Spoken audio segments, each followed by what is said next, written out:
All right, if you have been in the roofing space for any more than a day, you have heard about private equity. It seems like every roofing company is either being bought, sold, or entertaining both of those things. So today I've got my expert, Claudio Vilas, with me today. Sunbelt Business Brokers out of South Florida, man. That is correct, yes. Thanks so much for joining us, man. Oh, thank you for having me. I'm very happy to be here. It's an amazing place. I've followed you online, and this is amazing for me to be here with you. Well, let's jump right into it, okay? Sure thing. There's private equity in the roofing space. Mm-hmm. What the heck is private equity?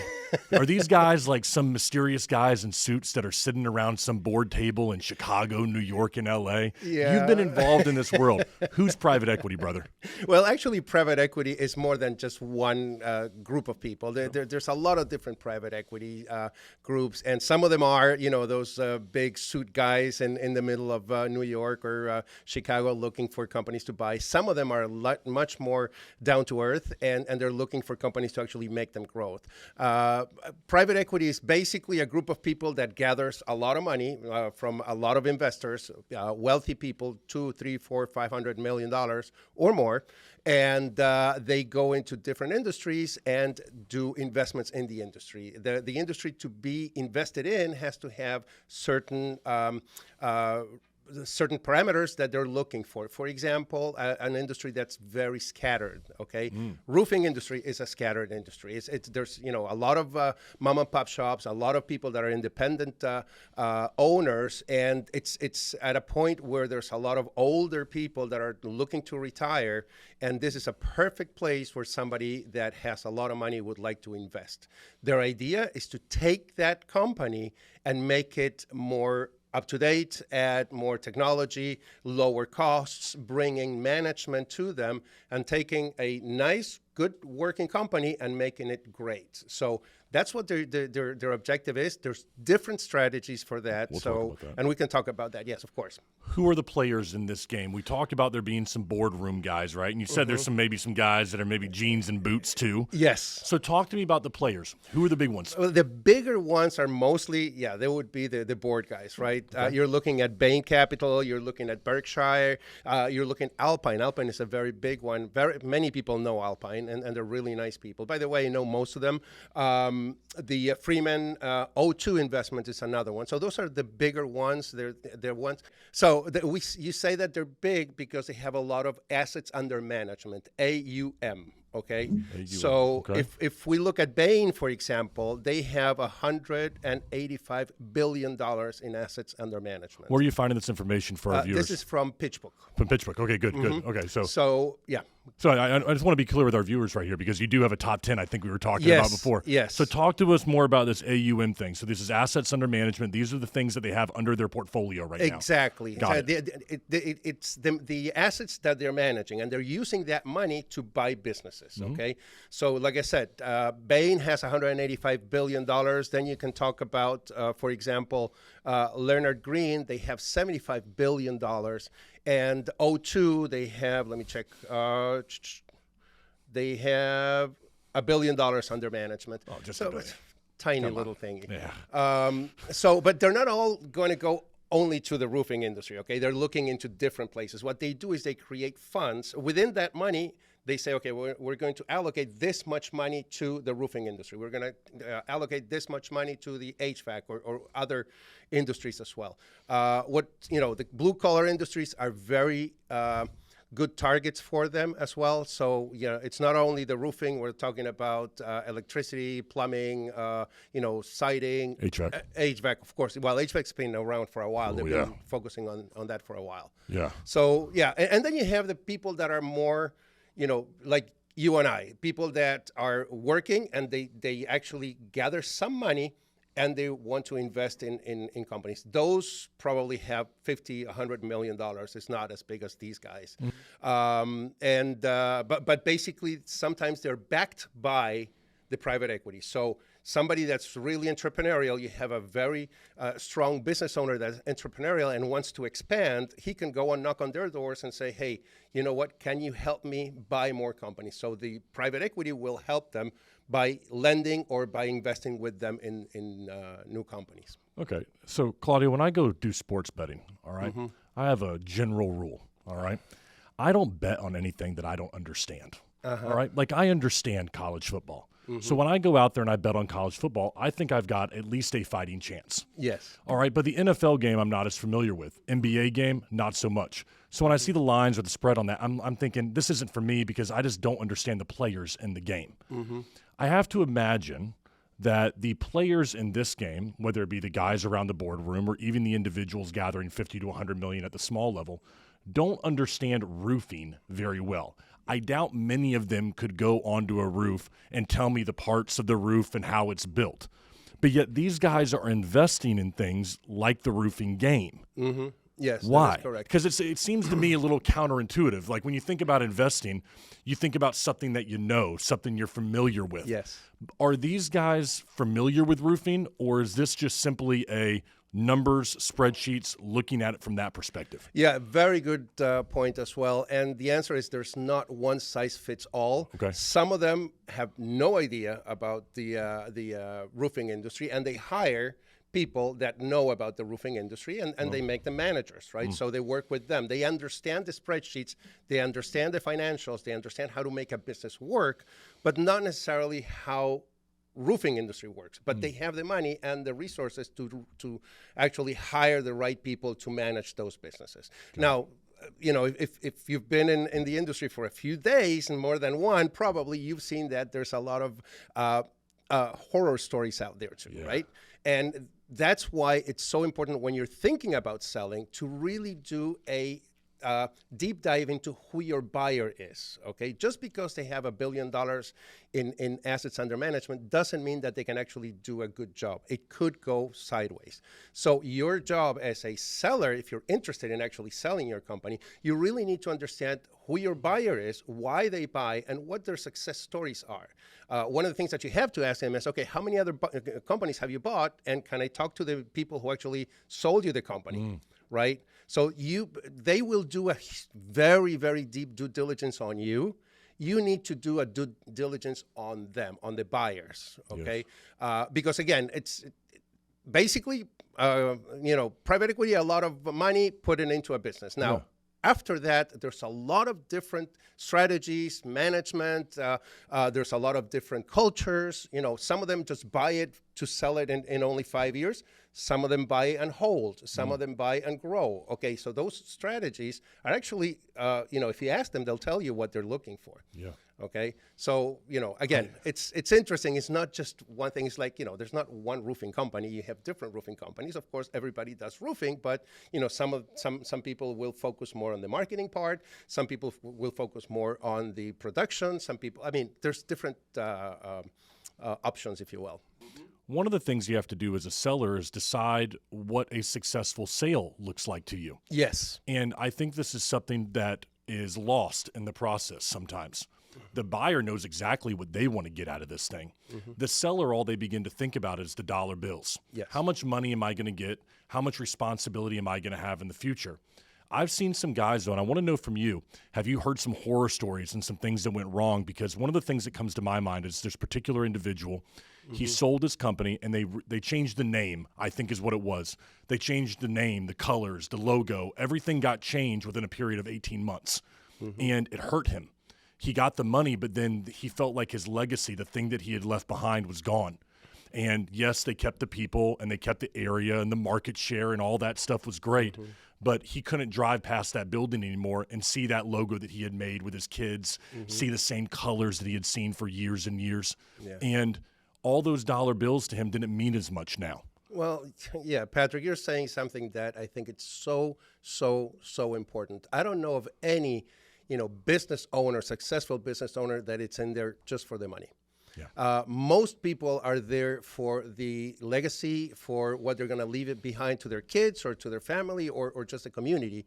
And when you're making a decision just on money, you can make a big mistake. So again, the questions that you need to ask a buyer are, what are you going to do with my company after you buy it? Are you going to take care of my people? Are you going to take care of my name? Are you going to take care of my clients? Or are you just going to break it up in pieces and sell it for parts? Which, if you remember, you know, I think you're a lot younger than I am, but, you know, in the 80s we had Wall Street, the movie Wall Street, I where know. they would buy I love it. companies and they would just break them up in pieces and sell them. That's one strategy that is actually done, right? So if you care for the people that work with you, if you care for your legacy, you really need to ask those questions to the buyers. And not only that, you have to verify that they do that, right? So yes, there's horror stories all over the place. There's sometimes they have to go back and rebuy the company, and I've seen that happen. And not only in roofing. So it's very important that you're really well prepared to sell your company. You have a plan to sell your company. It's not how much money you make. There's a lot of other things. Including is not how much money you get in your pocket, is how much money you can get in the future. Okay, because there's great ways of making money over and over again by selling the company more than once. So And we're going to talk about what some of those deals look like here in a few minutes. I want to go back to something you said right there, because I think this is where someone like you is a big advantage to a contractor. These private equity firms do this all the time. They have attorneys. They have people that sell this stuff well. They know the language, the contracts. They got it all down to a science. Roofing contractor out there who's done well for himself over 10 years of running a business is doing this one time. And you have to get it right one time. They've got 100 times under their belt where they've had to get it wrong, and they've learned. And now they've got it down to a science that you're learning for the first time. yes. And if you try to think about the first time you do anything, you're a novice, and the details matter. As I tell individuals, if I wanted to go be a police officer for a day, I could probably do 90% of the job I could learn like that. But the real details, that 10%, is where all the bad problems happen. And I would surely run into those because I don't have the training. I think the same goes for a sale of a company. You could probably get 90% of it right just on your common sense and talking to an individual and working your way through it with your business acumen, if you want to look at it that way. But you're going to get that 10% wrong because you've never done it before. Yeah, but that 10% could ruin the whole thing. Oh, it will ruin. I think it will ruin the whole thing. Exactly. You know, if I'm using my police officer example, I would go and I would forget to read Miranda rights because I got the arrest, I got the drug dealer, I got what I was supposed to do. But nope, he's getting off for free because you didn't read him the Miranda rights. You didn't get the details right, Exactly. Patrick. And I think that's where roofing contractors, they got to swallow their pride right now and get someone like you involved, because someone like you is going to help them to get that 10% right. But you got to swallow the pride and say, yes, you're great at business, but this is a whole ball game over here that you've never played before. Exactly. And you need to get some players in the game with you that have done this, that have been there a few times. Patrick, you don't really need to swallow your pride. You can still be proud of what you do, which is selling your business. Which is selling roofing, but swallow your pride in the sense that you don't know how to sell your business, right? You just said something really important, and most people don't realize. Private equity buys business for a living, just as you sell roofing for a living. So, you can't ask me to go and sell a roof, but you can ask me to go and sell your company. Why? Because I've done this a million times. I wish it was a million times. Yeah. Less than that. A lot. A lot. Yeah, I don't want to be fact-checked there. No, that's fine. That's great. So when you're selling your company, you have to take into account a lot of tiny details that could, like you said, derail the whole thing. You need to know, for example, how to manage taxes, right? If you don't manage it well, your taxes are going to eat up most of what you sold. How to manage the contract, how to manage the due diligence, how to manage the QOV, which is a very big part of the process, and that could derail the process. How to manage the debt if you do seller financing to make sure that you're going to get paid after. I mean, there's so many things that you have to take into account that we're looking at them all the time, just like a roofer is looking at the shingles and the roof and whether you have damage or not. I mean, how to find damage in a roof. I have no idea how to do that. Same thing here, right? But the problem is many people say, oh, I'll just sell. and they just go at it, and it's basically David versus Goliath. And David versus Goliath only works in the Bible, not in real life. I like that. Walk me through this. Yeah. How do these private equity companies find viable roofing contractors to go purchase? Yeah, well, I'm going to tell you a secret. I also get a lot of emails as well. Okay. Yeah, I get a lot of emails, like once a week at least, from a prince in Nigeria who wants to give me $40 million. Nice. And and I'm just thinking of answering that. Yes. Okay. So the truth is, you receive emails because you're in a list of somewhere, and it doesn't really mean that somebody's interested in you. When you answer, they'll do a little bit more, in-depth analysis. But the truth is, they just go online, just go to Google, and you can download all the roofing companies out there. Some of them, of course, are very well known, and people are right after them, but not everybody. So don't feel like you're the prettiest girl in the room just because you're getting all these people calling you, okay? Yeah. You will answer, and then they'll start doing research on you. Okay. And again, just because you get an offer, and this is very important, just because even if you go through this and you get an offer, it doesn't mean that it's the best offer that you can get. So when you're dealing with just one buyer, right, you have nothing to compare it to. So they can be offering you something that looks great for you, but, what would somebody else offer you? Right? What about somebody that's more in line with your values, with your company, with the way you run things? Unless you actually open up the game and talk with more people, let's talk about love and sweethearts, right? You can marry your high school sweetheart, and that's great in love, but it wouldn't be great when you're selling your business. Not go to the first date and then go get married. Okay, so they give you a call, or they send you an email, and they're like, man, we love you. You think you're great. We think you'd be your potential. You have so much potential to be involved with our equity firm and what we could offer. They make you sound so good, Yes. I consider that like them coming up to you at the bar and they want to buy you a drink right now. Exactly. They're telling you everything you want to hear. Yeah. Does it stay that way? Because let's just say, you know what, you go to the bar and you like the drink. Now you want to go through the dating process, I feel like, is what's going to come next. And that's where maybe they're getting vetted a little bit closer. I have seen contractors become very, very uncomfortable with this step in the process where they kind of have to show their cards. Now you've got to really show what's behind the books, the processes, the CRMs, the data. That's what comes next, That's correct? what comes next, yes. The first thing you should not do is just to sign an LOI with whoever comes first, okay? LOI is letter of intent. What does that do? Okay, so basically it's the offer that they're going to give you. They're going to say, I'm going to buy your company for X amount of money, and these are the terms that I'm going to be using. So once you sign that LOI, you cannot show your company to anybody else. You're stuck with the buyer. It's okay. the AOB, if you will, of buying and purchasing. Okay, I get it. You got it? Okay. All right. So basically, then you're stuck, and you got to go through the process with them, okay? Which is not good because you want to be able to date a little bit before you get into. So basically, if you get an offer, if somebody actually offers you, say, okay, well, great, I love it.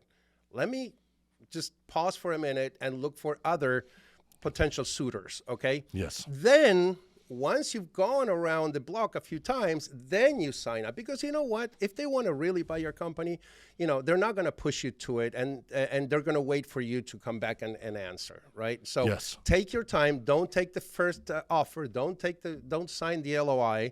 Have a attorney that it's an M&A attorney, not your divorce attorney. Your M&A attorney looking at all the documentation, because in the small letter you can find a lot of stuff that you wouldn't. Not even small letter; it could be in big bold letters, and you don't understand what they're saying. Right. Because this is where I talk about swallowing your pride. Exactly. Yes. Because as an owner of a company, you don't want to be that person who looks at a contract and says, "I don't understand this." Because you think, I've been doing business for 10 years. I've dealt with millions upon millions of dollars, thousands upon thousands of clients. I should know this. Yes. And it's okay that you don't. And I think that's why you have someone like you and, as you said, attorneys that are in place to be able to help with things like this. Yeah, well, my process is once I sign somebody to sell the business, I introduce him to attorneys, who work with me, but they're not in my office. I mean, they're independent, but I've done deals with them. I introduce him to accountants. That's the other thing. Your accountant is probably, I would say 80% sure that he's never done a M&A deal before. Okay, so the accountant is also important because there's parts in the process, for example, when you talk about working capital, that are looked at the end of the process, and they can actually lower your pricing, what you get in your pocket. So and nobody's going to talk about that until it gets to that point. And you've been there for 2 or 3 months working with them. It's like, okay, well, I'll do it, and get an extra $1 million out of your pocket. So you got to work on that. So what I do is I put a team together. Right, so you have accountants, you have attorneys, you have wealth managers, because the other thing is, what are you going to do with the money when you get it, right? You're going to get a big chunk of money, and you don't want to just lose it. So, and tax advisors. There's a lot of ways to manage taxes, but you have to do it at the beginning of the process, not at the end of the process. You have to have a plan. Yes. Okay. So many questions I have right here, but I want to go back to something you said. What are you going to do with the money? I have a particular roofing contractor we did some video for up in the Northeast. The individual had recently sold his business, and he got $6.5 million. I think his company every year was probably doing just shy of about $2.5, maybe $2 million a year. And he was taking home a good $300,000, somewhere around in there. And he was making a good living. And he was going to the office, and he was enjoying it and his people. And I thought to myself, great, you made $6.5 million. Okay, now after taxes, let's say that's around $4 million that you're going to get right there in your pocket. And maybe you get a kicker on the back end of $1 million that's coming months and months later. So $5 million. You're a young man. He's probably in his mid-50s. He's got a lot of life to live. And I thought to myself, as I was hearing him talk about his retirement, and he was going to go to the Four Seasons, and he was going to go take a trip down to Marco Island, and he was going to live the good life. And I thought to myself, how quickly is that good life going to end? But when you realize that $4 to $5 million is not going to go as far as what you believe it is. I think what you mentioned right there is so key, is that you have to understand right when you sell, what are you going to do with the money? How are you going to live? And in addition to that, what are you going to do with your day? Yes. Are you going to feel like you have purpose? Are you going to feel good about life? It's not just about the dollar bills, as you said. It's not about just that for the person that's buying. They're looking at the potential that the company has. So it shouldn't just be about that for you either. You know what?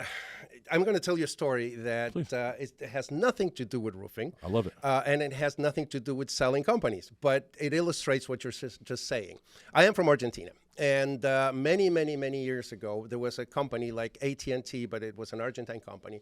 And my ex-wife's father worked there. The workers of this company sued the company for back payments and so forth and so forth. And, hundreds of them got tons of money from one day to the next. These people are, workers. They were up in the polls fixing. And they were used to having some money every month, but not that much. And all of a sudden, they had all these huge tons of money, each one of them, including my father-in-law, or my ex-father-in-law. Nice guy, by the way. A month later, 2 months later, we go on vacation. In Argentina, you typically go on vacation in January because it's the summer, okay? So we go on vacation. Everybody from Buenos Aires goes to the beach. And we go to the beach there, and you would see all these guys with their new Mercedes-Benz, with their new, latest, how do you call the motorcycles and scooters, and the kids with the, and these guys never had that much money together. 6 months, a year later, these same guys were driving taxis, back to finding a job and everything, and all the money was just blown away. So when you have a lot of money, it could be, and what happens with people who win the lottery all the time, right? It's like you need to know how to manage a big chunk of money when it comes to you. So you have to prepare for that, because you don't want to go look for another, roofing job once you sold your company for $5, $6, $7 million. Absolutely. I've heard before that, money's not going to change who you are, but it's just going to accentuate or exaggerate who you already are. I've thought before that I would not have been a good thing for me to make a lot of money in my 20s, because the amount of strip clubs that would have been that would have gotten business is just obscene. Yes, okay, yes. and the amount of clubs in Miami and Argentina that I would have been at would not have been healthy for anyone, I assure you. True. So I'm happy that didn't happen for me. That's for sure. In my 20s, I would have been a statistic. That's definitely the case. So as they begin to open up their books, though, they're looking, and now they're sitting down, and they've probably got a representative from this private equity firm that's coming to their business and sitting down with them on a weekly or biweekly or daily basis, depending on the time. They're reviewing the books, and they're looking at things, the numbers, the gross profit, all these things that EBITDA, all this stuff that people hear. My question for you is a little bit deeper than that. How much are these private equity firms looking at the things that are not on paper? I'm talking about the people in the office, the culture of the company. Can this roofing company actually put a roof on? Or is this just a company that's been doing this for 3 years? They put on a crap product, and 7 years down the road, there's going to be a lot of people pissed off with warranty issues. Yes. How much are they looking at the stuff that's not on a spreadsheet? Well, again, some of them look at it, some of them don't. You need to find the ones that actually look at it. Yeah. And, if they don't even come to your office to see you before they place an offer, that's a big red flag, right? You want to have dinner with them. You want to go out and, do a little bit of whining and dining, of course, but not because of entertaining them, but more for understanding where they're coming from, what their story is, right? And does that make sense to you as an owner, as a future, sometimes you're a future investor in the same company, which we can talk about that too. So you will have people I've seen people that send offers without even knowing, what the company looks like. And that's a really big red flag. Any other red flags you can think of? So let's just say, I started the process up with someone. They give me the call. We go through the initial, hey, I think we might be interested in you. They try to get me to sign one of those LOIs. I said, no, I listened to Claudio. I know I shouldn't do that. I don't sign it, but they continue the process with me.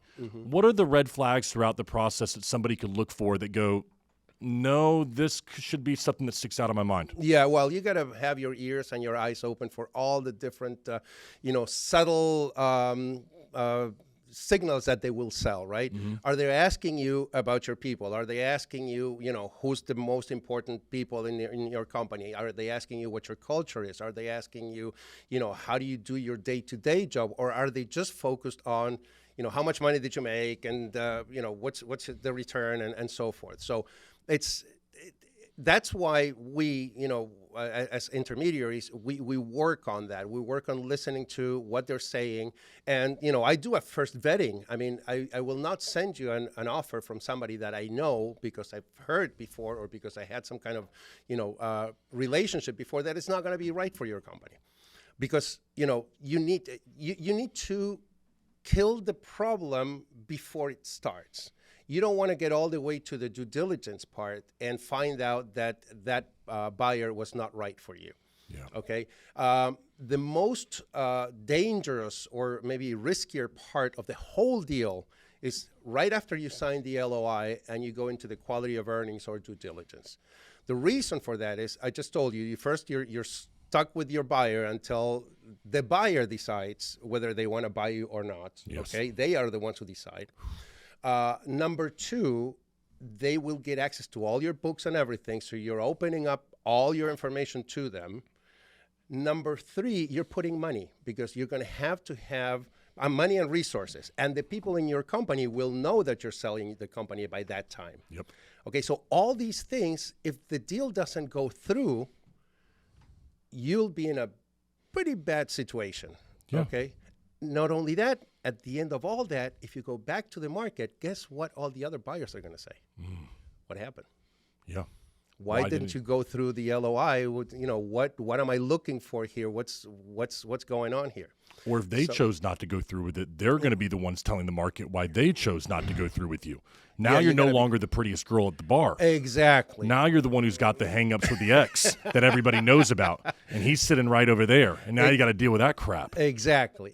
So it's so important not to jump into bed with anybody, right? Well, look, we're just going to continue with this example, I guess, aren't we? I love it. We're going to die by this example. All right. So, all right. So now we talked about the dating process, not jumping into bed with them right away. That's the LOI, is what that is. I'll tell you. That's LOI. Now you know what the LOI is. I'll tell you what the LOI is. LOI is now you're married with kids. All right, you're locked in. You're not going anywhere at that point. So I'll tell you that kind of screams at me. How long do these deals take, man? On average, I mean, it's something like 6 months, a year. What does this take to put it together? Well, there's two parts to this. First, how long does it take to get an offer? Okay. And then once you sign the offer, how long does it take to close? Yeah, 'cause the money. Yes, when you're going to get the money. The better you're prepared for, this is very important. The most prepared you are for this part of the deal, the shortest it is. So we just said that this part of the deal, after you sign the LOI, is the riskiest part. You want to make it as short as possible. It could go anywhere between 60 days, which would be the shortest time, to 4 or 5 months. Okay, depends on how well you as the seller are prepared for that. And I can tell you without a shadow of a doubt, 100% sure you're not ready to sell. There's no company out there that's ready to sell. So once you think about selling, the first thing you need to do is to say, okay, well, how do I prepare my company to sell? And have it all done, ready for the time that after you sign the LOI, you can provide all the information to the buyer in the fastest way and most effective way possible. So that time is shortened. The better you do this, the less risk you're running. So, the best case scenario would be about 60 days. I don't think you can do it any less than that because there's a lot of going back and forth. But 60 days. Sure. Most of the time is between 90 and 120 days, and it could go even longer. Now, that's the last part. The first part is once you put the business on the market, which means, we create something that's called a SIM, which means the Confidential Information Memorandum. It's kind of like a presentation that we give to private equity. So they look at your business and they decide if they're interested or not. So from the time you create that until you get an offer, because the industry is so hot, it's going to be a couple of months, no more than that. You're going to start getting offers real soon. If the company is a decent company, yes. See, I think that would be the position that I would want to be in as a seller. I would want to contact you, Claudio, and go, hey, listen, I'm thinking about selling this thing.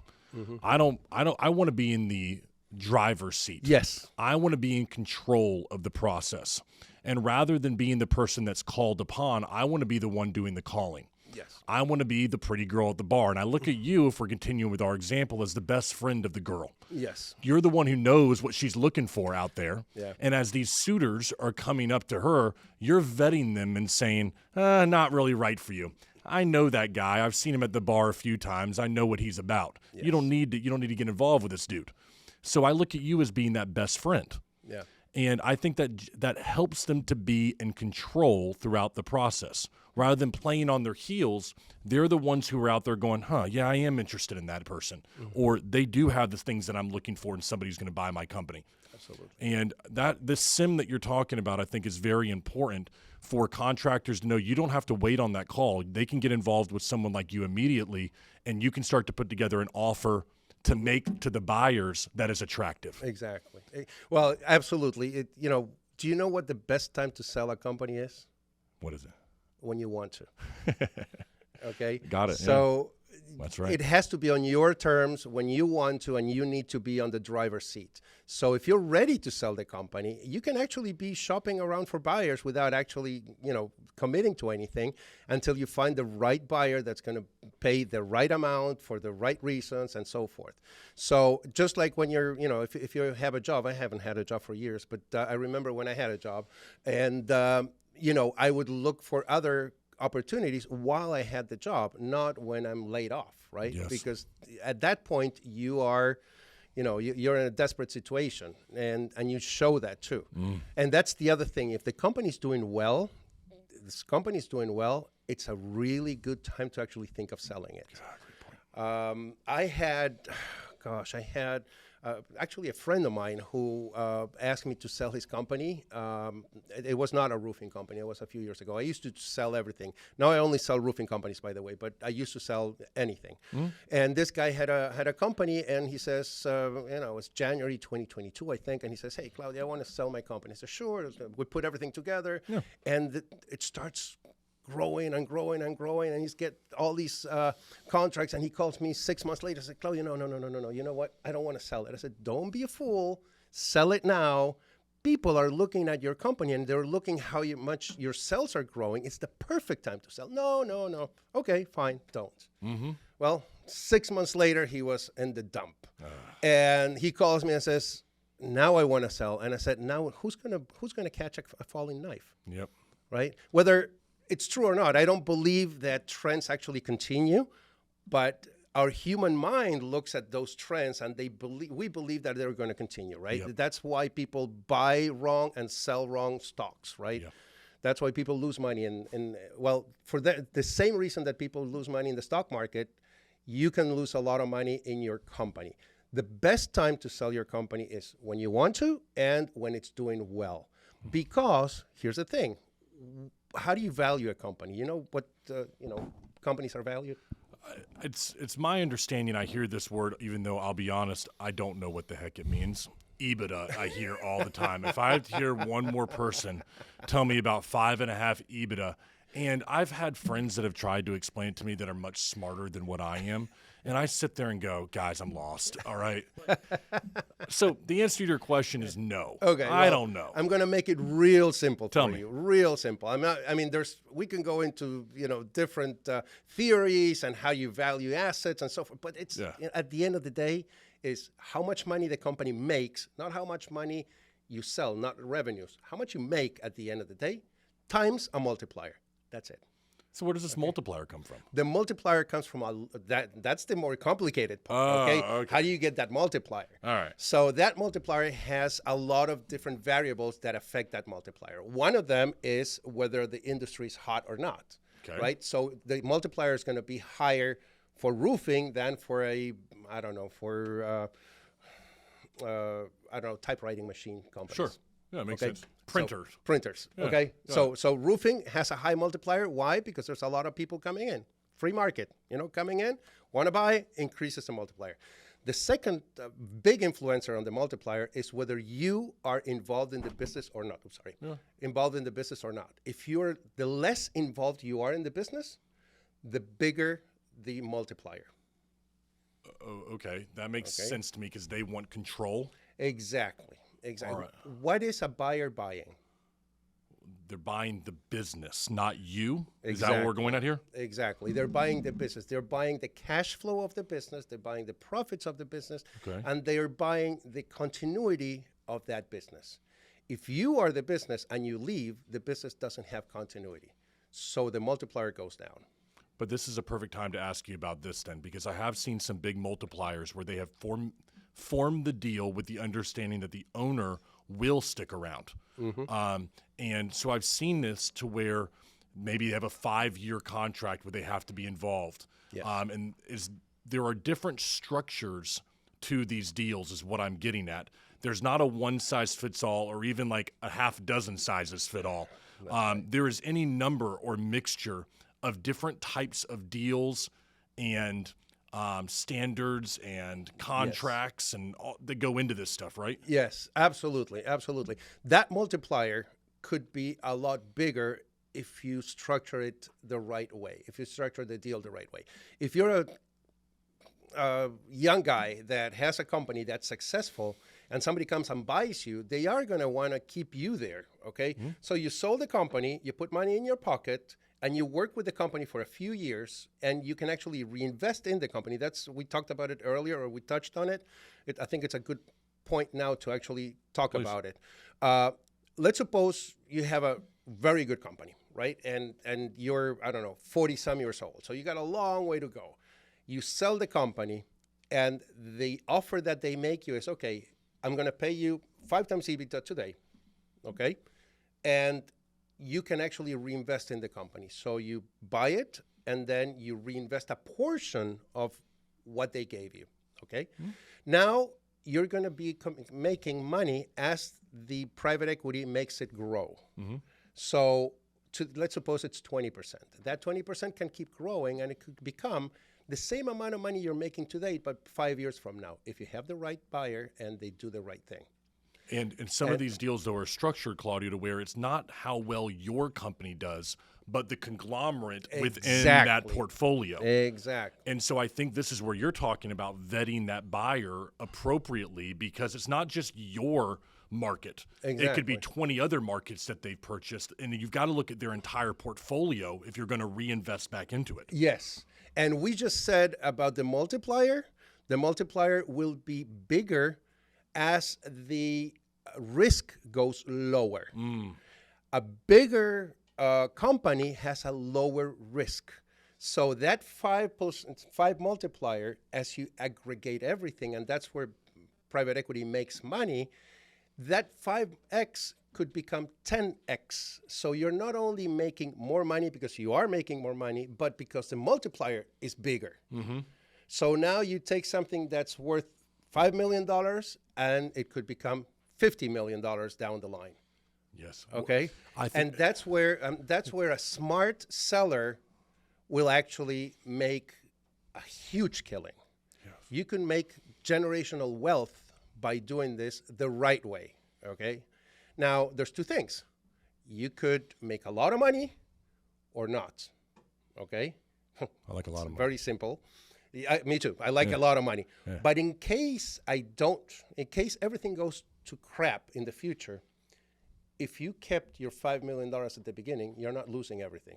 You're just losing your potential future, right? And that's one of the conversations I have a lot with my sellers. Or business owners, not necessarily sellers yet. Hopefully they will. But if all your fortune is balanced on your EBITDA, on your earnings, and your earnings disappear, your fortune disappears. Yes.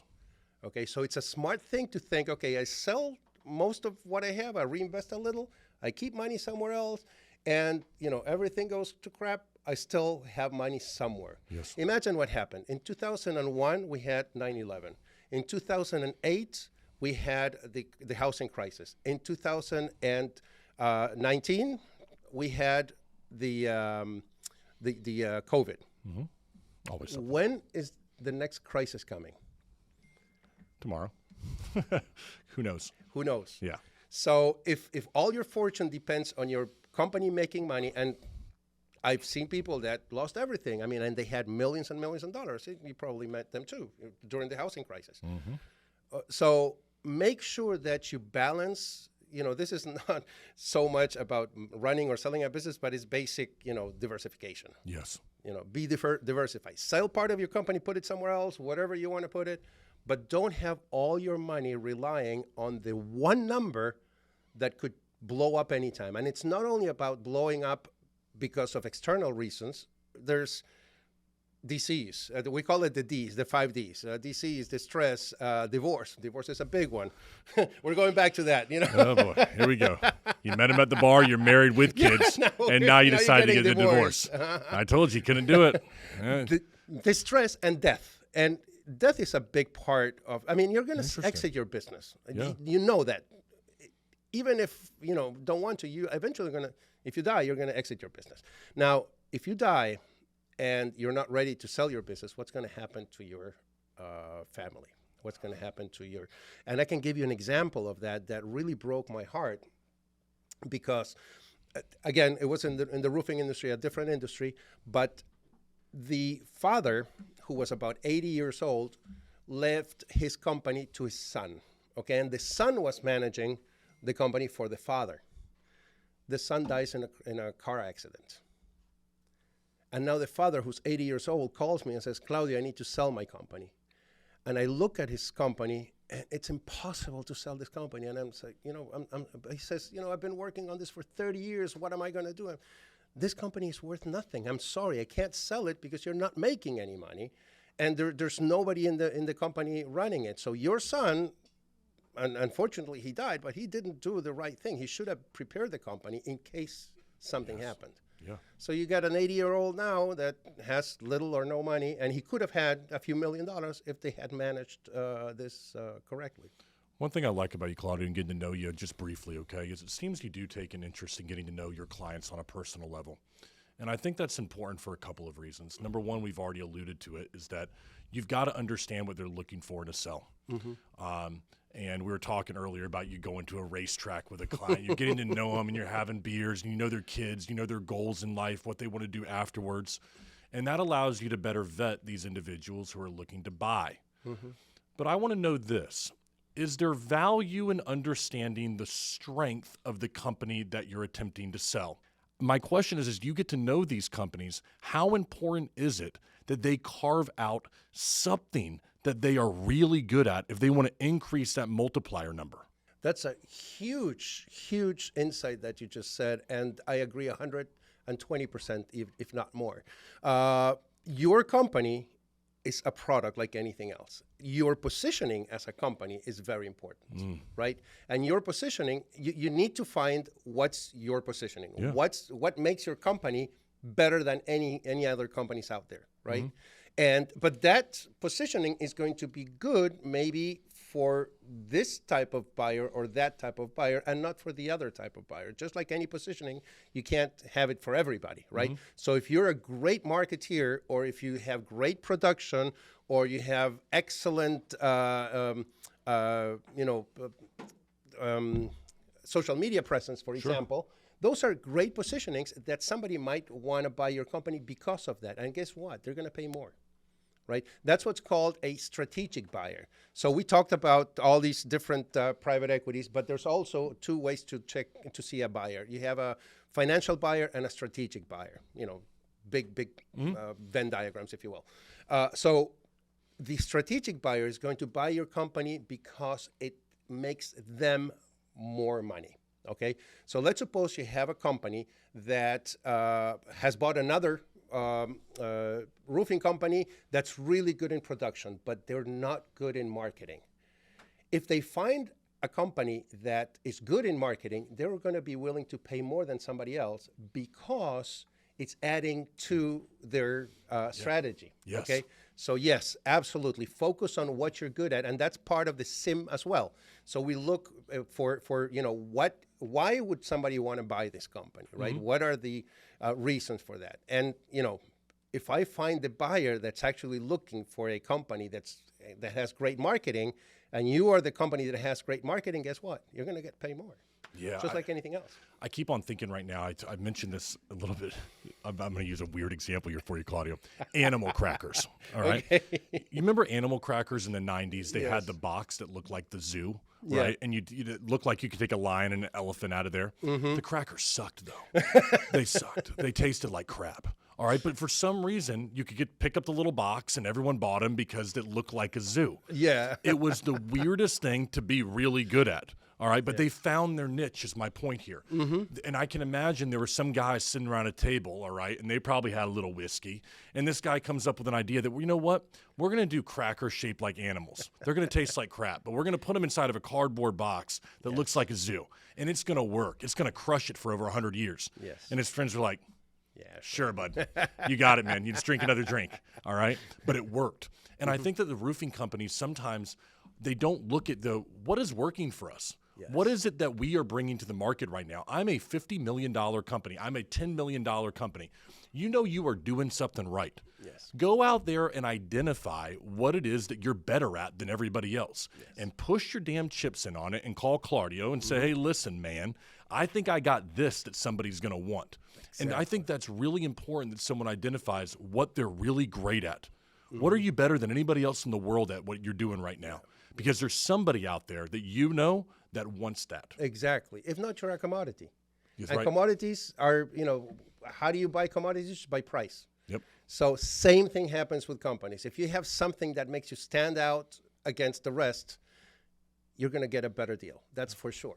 That's, makes sense. Well, they're going to get a better deal also if they work with someone like you. And that's how I want to finish up here, because I want to talk about what is the process like working with you? I got a roofing contractor who's watching this in North Carolina or something, and they say, hey, I could use somebody like this. I want to figure out how I can get this SIM together with Claudio that we were talking about. What's it like, man? Okay, so it's one thing that you just said a few minutes ago. It's true. I do find very, very big importance in having a relationship with my clients. You do a great job. I don't have any clients that I don't know. This week I'm doing over 1,500 miles driving around Florida because I have clients in Pensacola, here in Orlando, in Jacksonville, and so forth. So I think it's very important that we get to know each other first. So we have typically a Zoom call or whatever, and if things go, if we go beyond the first drink, Hey. I'm going to go visit So you.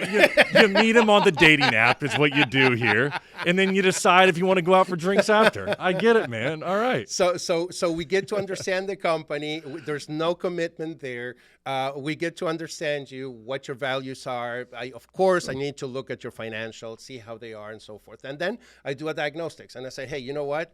If we want to sell this company, we need to do this, and this, and make sure we start working on it right away. So we work on it to make sure that we have it the best possible, presentation for your buyers. Of course, we sign an agreement, and I will represent you, and I will find the buyers for you. We put the SIM together. Like I said before, right after we signed that agreement, I put a list of people that you need to have in your team. We create a team because this is a team effort. And, the people that have sold companies with me, they see it very clearly once we go into all these due diligence and so forth, how important it is to have a team that works together. The attorney knows what the accountant is doing, and so forth and so forth. Because, again, David versus Goliath. These people have these people there. And you know what? They're great people, many of them, the private equities, but their job is to buy companies. And, of course, they're going to try to make it as efficient for them as possible, Yeah. So you got to have that balance. So we put that together, and then we put a plan together on how we're going to sell your company, who we're going to target, why are we going to target, what kind of buyers do you want, are you interested in staying in the company for a long time? Are you interested in just selling and leaving? There's a buyer for everything, but you really need to have a marketing or strategic plan together. And let's just say they don't have a team, though, Claudio. Can you put that Yes, team yes, I together put for the them? team Because they together. may not have an attorney. Yes, All right. absolutely. Or they got a divorce attorney. Exactly. Because they know that. But then they're trying to figure out, I don't have an attorney put together the sale. I don't have a clue. But you can recommend, you have preferred people that you can work with in different states and different areas that can bring this thing together. Absolutely. Wonderful. Absolutely. Go ahead. Yeah, please. one thing I would say is don't try to go at it alone. I mean, I'm not trying to just sell my services. There's other brokers out there, but don't do this alone because you could get into a lot of trouble. You could lose a lot of money, and it makes no sense. I mean, you know how to do roofing. Some people know how to buy companies. We know how to sell companies. So you got to make sure that you go with the right professionals that are going to help you. You're not selling your car. You're not selling cookies. You're selling your life's work. Yep. I'll tell you what, folks, I hope that they get in touch with you who watch this episode because I truly do believe, as you said, David and Goliath only works in the Bible. Mm-hmm. And it's a wonderful fable that is there. Mm-hmm. But we need to look at reality of what you're doing here. Yeah. You're talking about multi-billion-dollar companies that do this every single day. You've built a beautiful $10 million roofing business, and it's done amazing. And no one should take that away from you. And it surely should not be taken away from you when it's time to sell. Exactly. Now is the time to where you can reap the benefits of those long hours, the nights you've spent at the office, the countless days on top of a roof. And I love your passion for it, Claudio. Thank you. I really do. I haven't told you this off camera, but I'm going to tell you right now. Me and you got a chance to know each other very recently, and I called around about you. Okay, I did. And I haven't told him this, guys, so this is real. Okay. And I did. And I called around to some people that you compete against. And those individuals said, what do I need to know here? I said, is this a guy that I want to get involved with? And both of them said, absolutely. One of them had competed directly against you, a guy by the name of Jason Berg. Oh, yeah. And he said, guy's the real deal. Does a good job. Represents his clients very well. Very strong in how he represents his clients. I get a little goosebumps right now just thinking about it. I'm getting them too. I really appreciate it. And Jason had very good things to say about you. He's someone that we've had on the show here before, and he's a personal friend. And he said, Patrick, I work in the space, and the guy's done a fine job. He goes, just knowing, seeing who he is and how he represents his clients, you do it with a real zest, and you really are passionate. Thank you. So we will put your information all in the details right here for someone to be able to reach out to you. Wayne, just put a lower third up here. Let people know the information. We'll get that from him. I appreciate you stopping by, brother. Thank you. Thank you so much. And I hope roofing contractors get in touch with you, make a big sale, and then go drink some Mai Tais. All right? I love it. Thank you so much. Appreciate it. Thank you, man. Right. Thank you. Thank you.